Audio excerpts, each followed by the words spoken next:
Hello, and please introduce yourself. Hi, I'm Chibi. I'm the singer. And I'm Rainbow. Our first very important question is, what's your favorite kind of beer? I don't drink beer. I don't like beer. This is for. We're off to a good start. But no, I'm not much of a beer drinker either. I like wine and like harder liquor, but I like I don't know, Beck's is all right, but or like Heineken or whatever. I don't mind, but I'm not like a big beer drinker. So sorry. How do you meet each other? I met Rainbow when we were in college together in London, Ontario. We both took a art program. It was a 3-year program, and that's how I met him. And a lot of the members of the band actually went to the same college at different times. And you knew Mike from when you were kids, right? Known the other guitar player, Mike, since we were like really, really little, since we were like in grade 4. So I've known him for a long time, and yeah, everyone else met in college. That was when we were doing fine arts together, and it was just the right time, so we started to make music together. And the first name was Imagica, yeah? The first name of the band. Yeah. Where does it come from? Well, it was just initially, I mean, the word is just a mixture of imagination and magic, and a lot of the imagery we were working with at that time had those types of themes, so we just liked the ring of it, so it fit. And then, eventually we changed the name to the Birthday Massacre. It just fit the kind of contrast dynamic of our music a little better, and we like it better, so. I mean, a lot of our music and lyrical themes revolve around, contrast and different elements that sort of conflict or play off one another. And Dark and light and happier and darker as well. And so, the name was just a reflection of that. Birthday obviously is very sort of innocent, and there's a lot of nostalgic memories attached to it, sort of from childhood and whatnot. And Massacre is obviously the complete opposite of that. So it just fit the sound dynamic, and it made sense, and we liked the way it sounded. Yeah, that's right. On the one side is the hard guitar, and on the other side your soft voice. Exactly. The elements of contrast in the name, in the images that we like to use as well, something kind of cute and something kind of creepy, and the music, the sound. And I like the keyboard sounds, very 80s style, yeah? Very, very... Yeah, well, I think a lot of the sounds we use, whether they sound, one way or another, we pick them just because a lot of the themes and a lot of our music we draw from our childhoods and how we grew up, and a lot of those sounds were around us when we were growing up in our childhoods in movies like Labyrinth and The Neverending Story, and in music we listen to like Roxette or Cyndi Lauper, like that type of pop sort of style. So we just have a soft spot for it. So, but we also like metal and industrial and stuff like that. So we mix them all together. Okay. Which bands are your influences? Which bands do you like? Musically, I like a lot of kind of. See, I'm silly. I like a lot of the old kind of like Guns N' Roses, Metallica, Poison. I like a lot of that old stuff. I really like Faith No More. A female vocalist that I like the band Concrete Blonde a lot. Their singer Johnette Napolitano has a beautiful voice. I don't think I sound like her, but she inspires me. So yeah.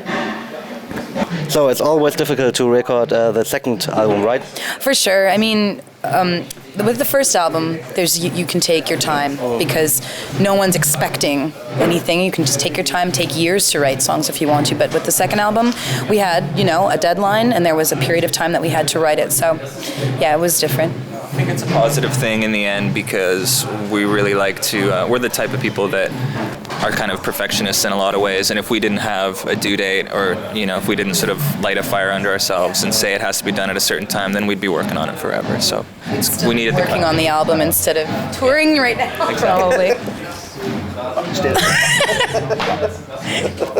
What are you doing on Christmas? What am I doing on Christmas? Actually, I spend Christmas with my family at home. I'm pretty traditional with that. I like Christmas, but I don't see my family that much, so it's cool to see them, definitely. Yeah, it's the same with me. I don't live in the same city as my parents anymore, so it's good to be able to go home and relax and see family for the holidays. Yeah. And in your hometown, I think there's always White Christmas, right? Yeah, we get a lot of snow, but it's nice. That's what makes Christmas nice, is the snow and the lights and that whole atmosphere. It's good. I like the snow. So. Me too, but since 7 years we don't have here in Hamburg. No? Is that because of? That's sad. It's a sad story. Global warming, you think? Maybe. Yeah. You could write a song about the global warming and the Christmas problem. Yeah, that would make for a great song. For the next album, yeah. The Christmas album, yeah. Christmas cover songs. It's happening. Yeah. Good idea. You know some Christmas songs?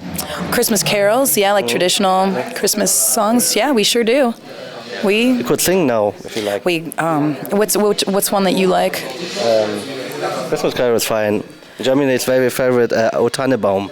Oh Tannenbaum, oh Tannenbaum. I don't know the words in German. That's all you're getting. I'm not. I'll just do the like boom at the end of that joke. That's all I'm doing. That's all you're getting. Okay, you make a joke. You want to hear a joke? Yeah. And then you make.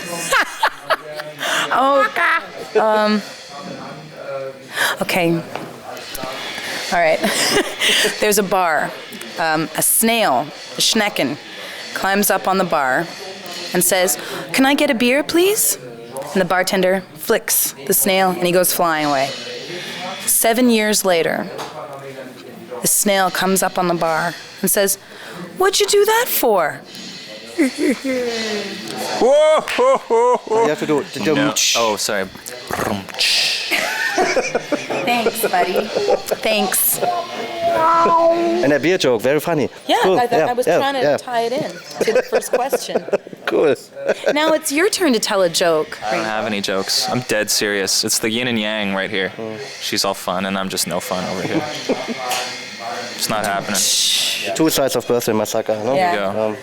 I understand. Cool side. And Cool side and not cool side. Das war unser Special zu 10 Jahren Crazy Clip TV. Und ich sag, thank you very much that you be my guest host here. Thank you. Thank you very much.